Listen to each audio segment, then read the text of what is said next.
Bonjour et bienvenue sur la chaîne Les Sons du Piano, la chaîne qui est liée au blog Les Sons du Piano, qui parle de piano et d'enseignement et qui vous fait découvrir de nouveaux répertoires. Aujourd'hui, chez moi, il neige. Je suis à Lyon et le Beaujolais nouveau n'est pas encore sorti, donc la neige nous a pris par surprise. Et donc, ça m'a inspiré, je me suis dit, tiens, c'est le jour pour vous présenter la nouvelle partition que j'ai découverte. C'est une pièce qui s'intitule La neige sous les pas. C'est une pièce qui est écrite par Karol Beffa. Karol Beffa, c'est un compositeur qui est tout jeune. Il est né en 1973 et il a déjà beaucoup de succès. Je l'ai connu par l'intermédiaire d'interviews, mais ça fait un petit moment et vraiment, il est à suivre. Donc aujourd'hui, c'est La neige sous les pas. Je vais vous la jouer et on en reparle après. Donc c'est une pièce qui dure à peu près 3 minutes.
Vous avez entendu, si vous êtes connaisseur des pièces de Debussy, ça ressemble évidemment au prélude qui s'intitule Des pas sur la neige. C'est un clin d'œil, ça ne s'appelle pas un plagiat, bien sûr, c'est un clin d'œil, c'est un hommage à Debussy, certainement.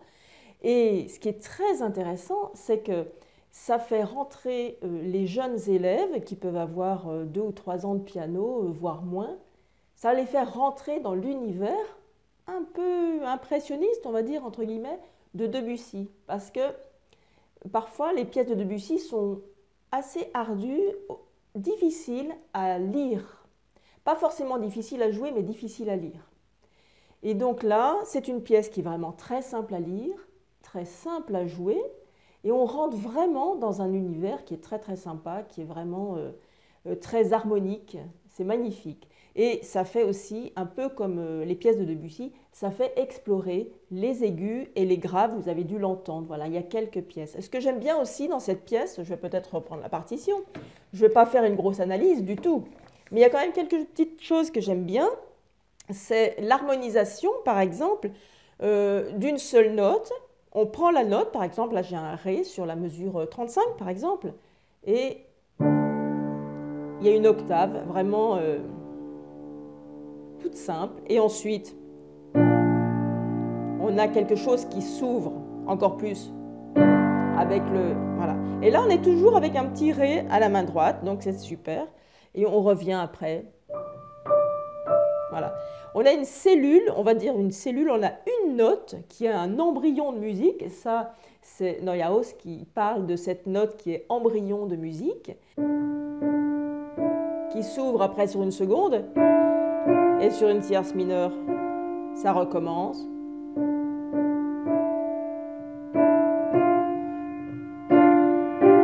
Trois notes.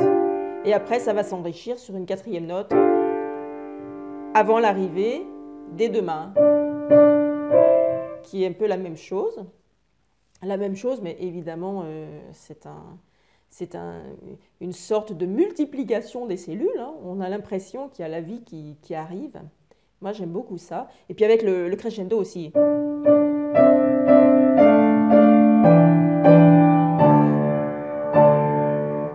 Très intéressant, cette quinte Ré-La. On peut l'apercevoir en l'écoutant. Il n'y a pas de tierce, c'est une quinte vide. Il n'y a pas de tierce. On ne sait pas si cet accord est majeur ou mineur. Il n'y a pas de Fa bécard qui donnerait le mineur. Il n'y a pas le Fa dièse qui donnerait le majeur. On peut l'entendre comme on veut.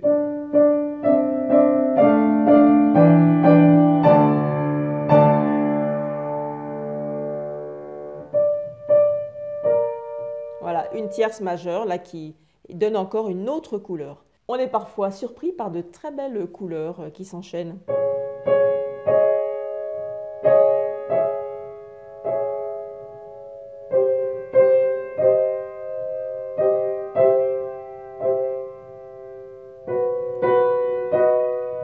Voilà, c'est vraiment magnifique et vraiment c'est simple à lire, mais ça fait vraiment, vraiment entrer les élèves dans cet univers d'harmonie.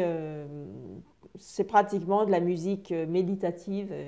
Donc je veux quand même vous faire écouter juste le début du prélude de Debussy qui s'intitule Des pas sur la neige.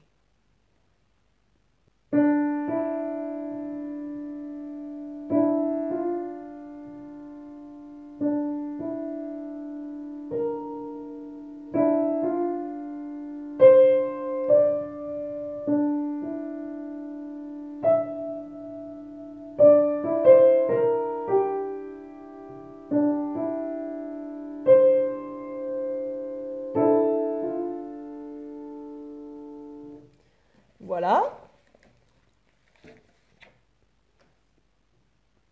Est le début de La neige sous les pas.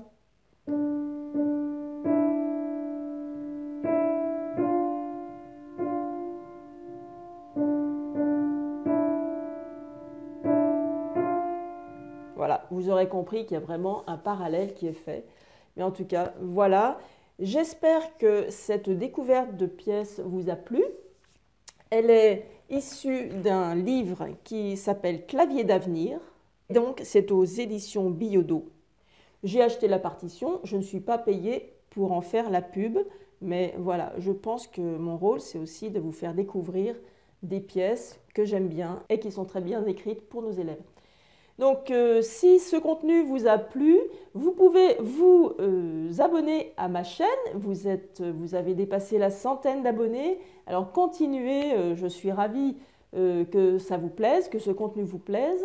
Et pour continuer dans cette découverte, je vous propose de télécharger gratuitement 2 bonus qui sont un guide pour les premières leçons de piano et aussi je vous ai fait un bonus tout récemment, un bonus qui est un répertoire à découvrir. Alors évidemment, Il y a tous les classiques, dont je ne vais pas réinventer, des Bach, des Mozart, des choses comme ça. Ça existe, je les ai mis dans ce répertoire. Mais il y a aussi pas mal de répertoires qui sont vraiment à découvrir. Et il me semble bien que je vous ai mis dans ce répertoire le Clavier d'avenir aux éditions Billaudot. À bientôt!